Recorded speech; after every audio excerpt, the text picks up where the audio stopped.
আসসালামু আলাইকুম, সবাই ভালো আছেন নিশ্চয়ই। আজকে দিনে একটি নতুন ভিডিও নিয়ে সামিয়া অ্যান্ড সারার পক্ষ থেকে চলে আসলাম আপনাদের সাথে গল্প করার জন্য। আমার ভিডিওটা যে যেখান থেকে দেখছেন সবাই সুস্থ আছেন, ভালো আছেন, এই আশা নিয়েই শুরু করছি আজকের ভিডিওটা। আজকে দুপুরে খুব সাধারণ কিছু খাবার দিয়ে আমরা লাঞ্চটা সেরে নিলাম। মাছের ডিম ভাজা এবং মাছের ঝোল। এই লাঞ্চটা আজকে খুবই সাধারণভাবে তৈরি করেছে, কারণ আজকে আমার বাইরে বেশ কিছু কাজ আছে, এই জন্য যত শর্টকাটে পারা যায় তা রেডি করে নিয়েছি। তাই চটজলদি লাঞ্চটা সেরে নিয়ে আবার বের হয়ে পড়তে হবে।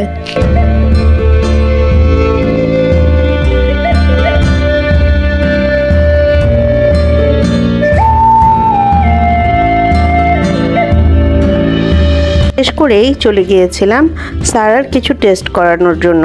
সারার টেস্টগুলো শেষ করতে করতে বেশ রাত হয়ে যায়।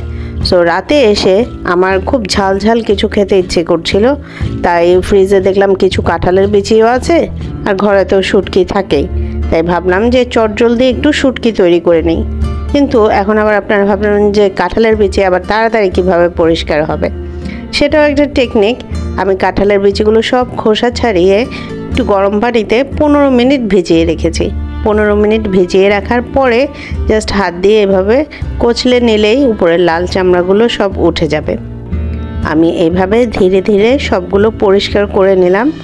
আর এদিকে আমি যে রান্নার জন্য পেঁয়াজ, রসুন, মরিচ যা যা লাগে সব কেটে রেডি করে নিয়েছি। চলুন তাহলে আপনাদের সাথে পুরো রান্নাটা শেয়ার করি।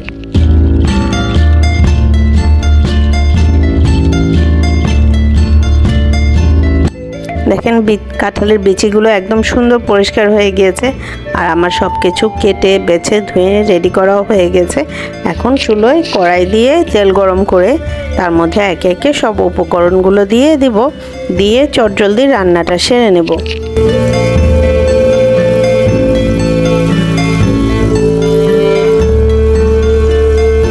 আচ্ছা, আপনাদের কি মনে পড়ে কোনো এক সময় যখন বাসায় দাওয়াত থাকতো, আমাদের আত্মীয় স্বজন বা গেস্টরা আসতো, তখন কিন্তু আমরা খুব সাজগোজ বা পরিপাটি করার বিষয়টা বাদ দিয়ে বাসার যে ঘরোয়া আয়োজন সেটা নিয়ে ব্যস্ত থাকতাম।